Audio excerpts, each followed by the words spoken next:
तो good evening everyone. हम हिंदी में अपना क्लास स्टार्ट करते हैं। आज का टॉपिक है हमारा कोविड-19 और एक्यूपंक्चर्स में कि जो 8 प्रकार के इन्फेक्शंस हैं हमारी बॉडी में जो होते हैं, वो 8 कौन से मार्ग हैं जिनके द्वारा हमारे शरीर के अंदर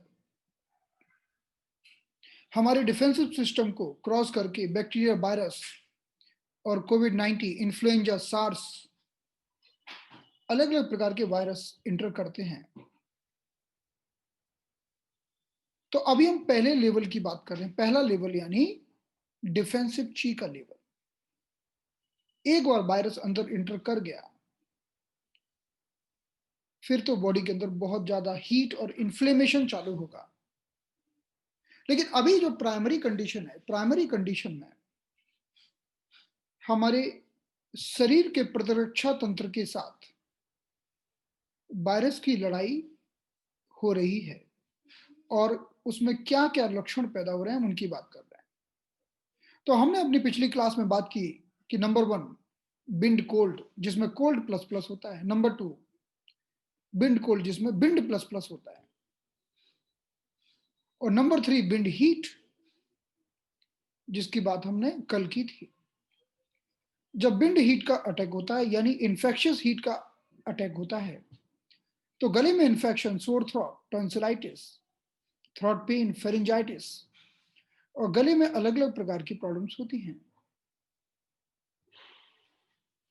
मुख्य रूप से जब इन्फेक्शियस हीट का आक्रमण होता है, तो हमारे सुरक्षा तंत्र का जो दूसरा लेवल है, पहला लेवल तो है ताइयांग, और फिर उसके अंदर अंदर दूसरा जो लेवल है जिसे हम कहते हैं यांग मिंग। तो बिंड हीट में हमारे यांग मिंग के ऊपर ज्यादा प्रभाव पड़ता है। यांग मिंग का अर्थ है लार्ज इंटेस्टाइन और स्टमक।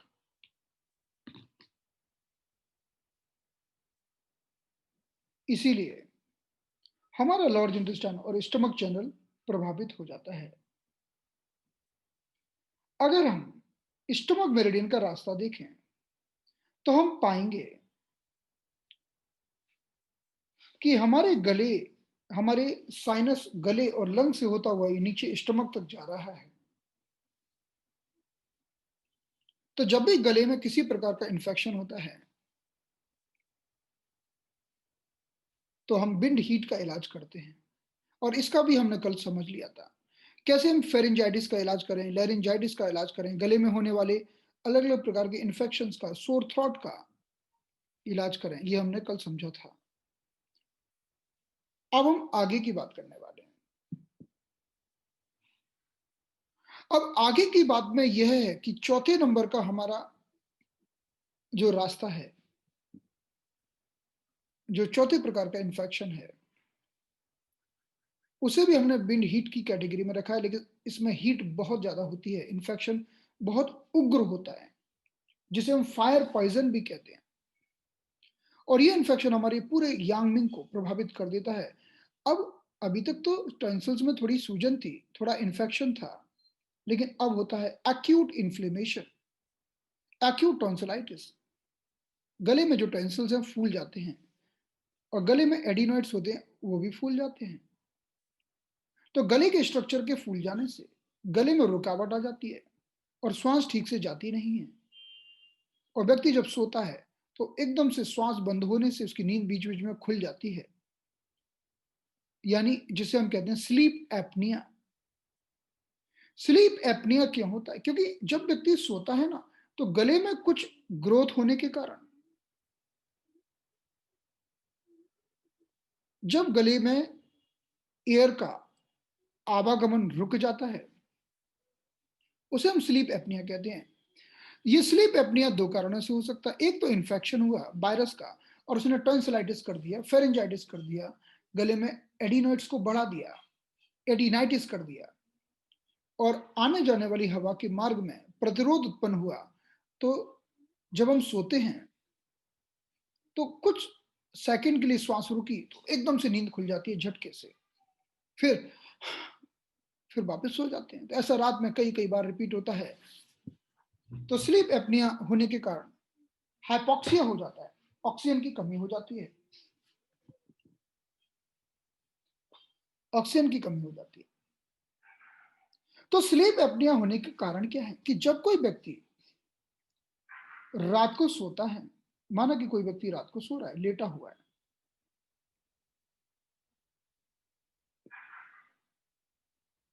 तो उस कंडीशन में क्या होता है, उसके गले में कुछ ना कुछ रुकावट हुई।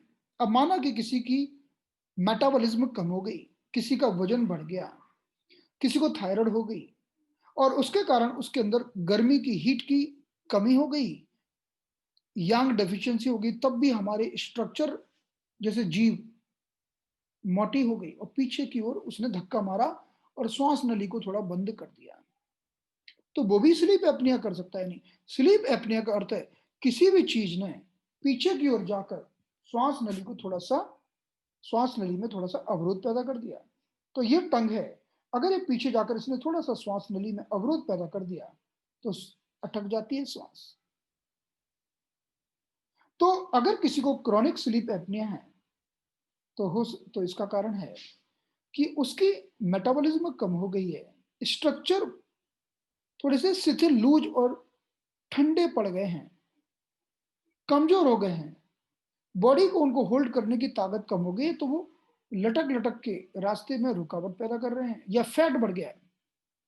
तो हमें उस समय तो यांग बढ़ाना होता है, यांग फोर्स को बढ़ाकर हम स्लीप एपनिया को ठीक कर सकते हैं।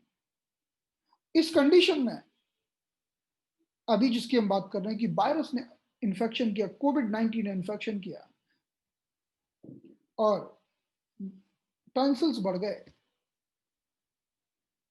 इन्फ्लुएंजा के वायरस ने आक्रमण किया, टॉन्सिल्स और एडिनोइड्स बढ़ गए, सोर थ्रोट हो गया और गले में थोड़ी सी हवा का आवागमन कम हो गया, जिसके प्रभाव से रात में बार बार नींद खुल जाती है और व्यक्ति बीच बीच में उठ जाता है, उसकी नींद भी ढंग से पूरी नहीं होती है। तो इस कंडीशन में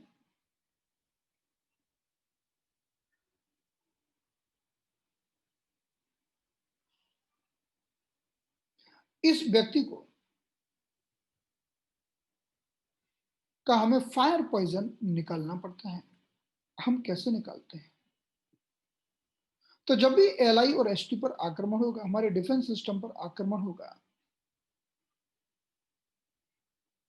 तो एक्यूट इन्फेक्शन हो जाएगा गले में और व्यक्ति सोएगा तब भी उसके अंदर हवा का आवागमन डिस्टर्ब हो जाएगा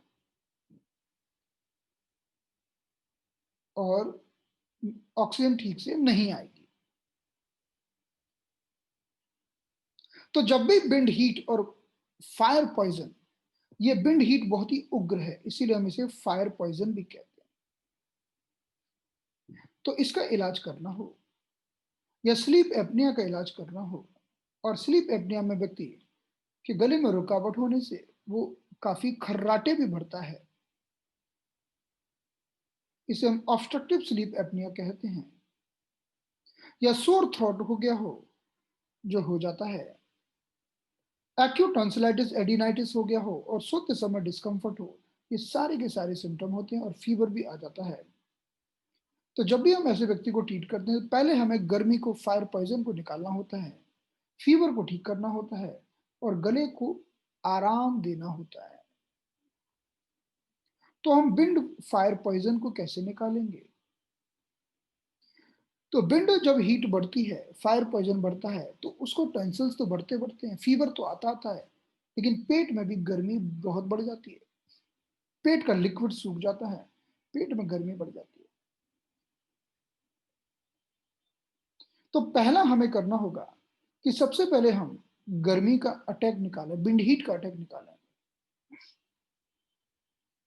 तो जब हम ट्रीटमेंट करते हैं तो पहला स्टेप होता है कि हमारे यांगमिंग में से आप अटैक को निकालिए, हमारे यांगमिंग में से गर्मी को निकालिए।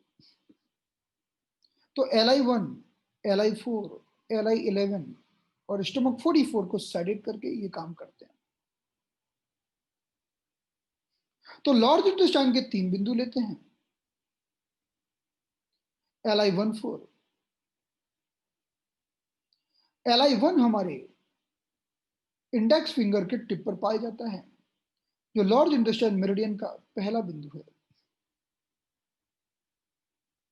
जैसा कि आप इस इमेज में देख सकते हैं। ये हमारा फर्स्ट पॉइंट है, लार्ज इंटेस्टाइन मेरिडियन का पहला बिंदु। और LI4 हमारा ये फर्स्ट और सेकंड मेटाकार्पल बोन के बीच में पाया जाता है। ये LI4 है। LI1 फर्स्ट पॉइंट हो गया, LI4 सेकंड पॉइंट हो गया, और LI11 पॉइंट हमारा कोहनी पर पाया जाता है, कोहनी के बाहरी किनारे पर। अगर हम इस इमेज में देखें तो आप देख सकते हैं एल्बो के ये बाहर की ओर ये बिंदु है, जिसे हमने येलो कलर से दिखाया है। ये LI11 की लोकेशन है। LI11 हमारे शरीर से गर्मी को निकालने वाला बहुत ही विशेष बिंदु है, और मुख्य रूप से सिर की गर्मी को यह निकाल देता है। ये काफी प्रभावकारी बिंदु है LI11। हमारे एल्बो के एकदम बाहर की तरफ पाया जाता है। अगर मैं एल्बो कैसे मोड़ लूं, तो एल्बो की जो क्रीज बनती है, उसका जो सबसे बाहरी बिंदु है, इसी को हम LI11 कहते हैं।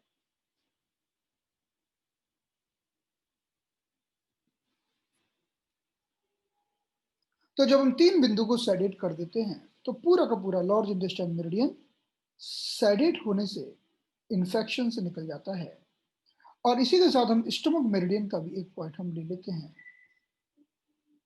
स्टमक मेरिडियन का हमने स्टमक 44, जो पैरों में पाया जाता है। अगर आप इस इमेज में देखें तो स्टमक 44 की लोकेशन है। तो स्टमक 44 पॉइंट हमारा सेकंड और थर्ड फिंगर, ये टोच के मध्य में पाया जाता है। ये हमारा सेकंड टो है, ये हमारा थर्ड टो है, और इसके बीच में हमारा पाया जाता है स्टमक 44।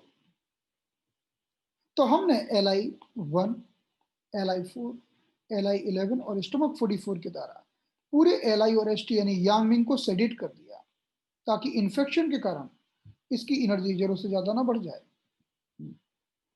इसके बाद हमारा अगला लक्ष्य होता है कि लंग्स को बैलेंस करना, क्योंकि जब भी किसी भी प्रकार का कोई भी इन्फेक्शन हमारे शरीर में होता है, तो लंग्स एनर्जी को नीचे भेजना भूल जाते हैं। तो लंग 5 को सेडेट करके जो हमारे कोहनी में होता है, ये लंग 5 को सेडेट करके हम वापस लंग्स की एनर्जी को नीचे भेजना चालू कर सकते हैं। ये लंग 5 की लोकेशन। अगर आप कोहनी में देखें तो कोहनी के बीचों बीच हमें एक टेंडन मिलता है, जिसका नाम है बाइसेप्स टेंडन।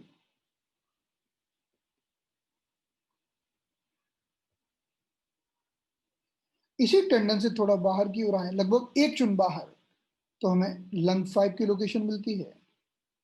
और लंग 5 को जैसे हम ट्रीटमेंट देते हैं, ये एनर्जी को, लंग की एनर्जी को वापस नीचे भेजना चालू कर देता है, और लंग की एनर्जी नीचे जाती है तो बैलेंस हो जाता है, क्योंकि लंग का काम है नीचे एनर्जी भेजना।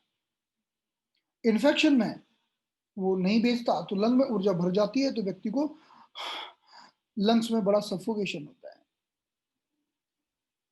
अब तीसरा हम काम करेंगे, कुछ लोकल पॉइंट को स्टिमुलेट करेंगे। तो हमारा गले में ये लोकल पॉइंट है,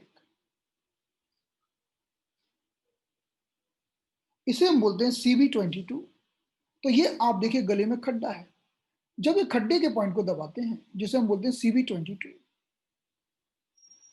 तो अगर कफ होगा, सर्दी होगी, कॉमन कोल्ड होगा, लंग्स की कोई प्रॉब्लम होगी, तो इसमें जरूर दर्द मिलेगा। इवन ब्रेन की बीमारियों में भी इसमें दर्द मिलता है। मुख्य रूप से हमारे लंग्स का लोकल पॉइंट है, तो इसे हम एक्यूप्रेशर के माध्यम से स्टिमुलेट कर सकते हैं, या इस पर हम सुजोग में जाकर मैग्नेट लगा सकते हैं। तो CB22 हमारे CB मेरिडियन का लंग्स का लोकल पॉइंट हो गया। हमारे स्टमक का एक अलार्म पॉइंट होता है जिसे हम कहते हैं CV12। ये CV12 जो पॉइंट है नाभि से करीब फॉर्चून ऊपर पाया जाता है। और जितने भी स्टमक की प्रॉब्लम होंगी, कोई भी स्टमक की प्रॉब्लम होगी, हम इसे जरूर यूज करते हैं क्योंकि यह स्टमक का अलार्म पॉइंट है। और आक्रमण तो हमारे एलाई और स्टमक पर ही हुआ है, यानी यांगमिंग पर हुआ है, जो हमारा सेकंड डिफेंस लेवल है। तो हम एक CV22 और CV12 ये दो पॉइंट्स हम CV मेरिडियन में ले लेते हैं। हमारे शरीर में किसी भी तरह का फीवर उतारने के लिए एक विशेष बिंदु होता है। इस बिंदु का नाम है गवर्निंग वेसल 14। अगर हम गर्दन को देखें तो गर्दन की समाप्ति पर और थोरेसिक वर्टिब्रा के प्रारंभ में एक बिंदु पाया जाता है जिसे हम कहते हैं गवर्निंग वेसल 14। ये गवर्निंग वेसल 14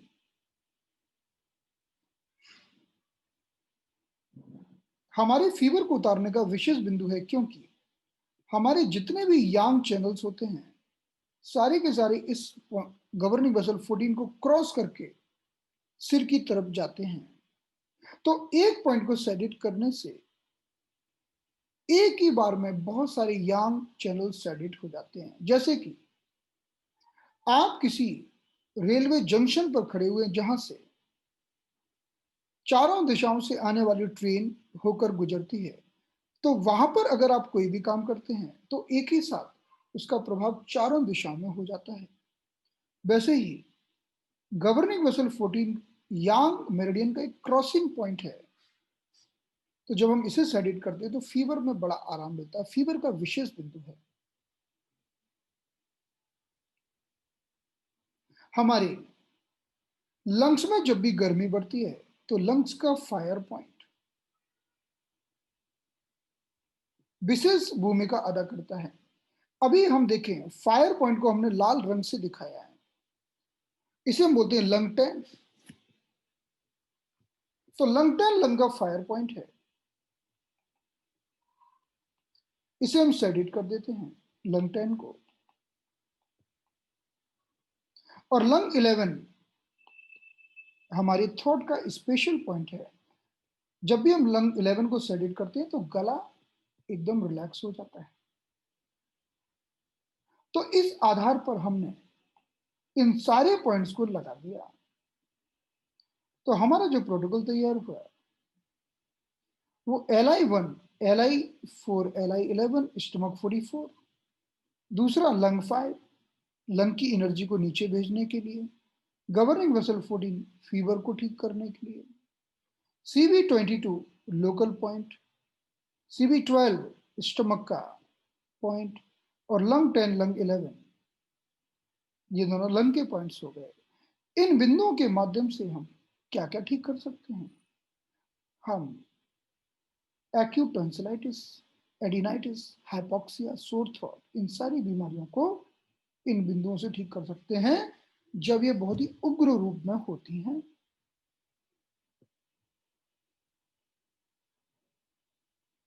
जब भी किसी को गले में कोई भी गड़बड़ी हो, जैसे कि सोर थ्रोट, इसके दो कारण माने जाते हैं। पहला तो विंड हीट का आक्रमण हुआ है जिसके कारण गले में सूजन आ गई और सोर थ्रोट हो गया। और दूसरा पेट की गर्मी से भी गले में गड़बड़ी हो जाती है।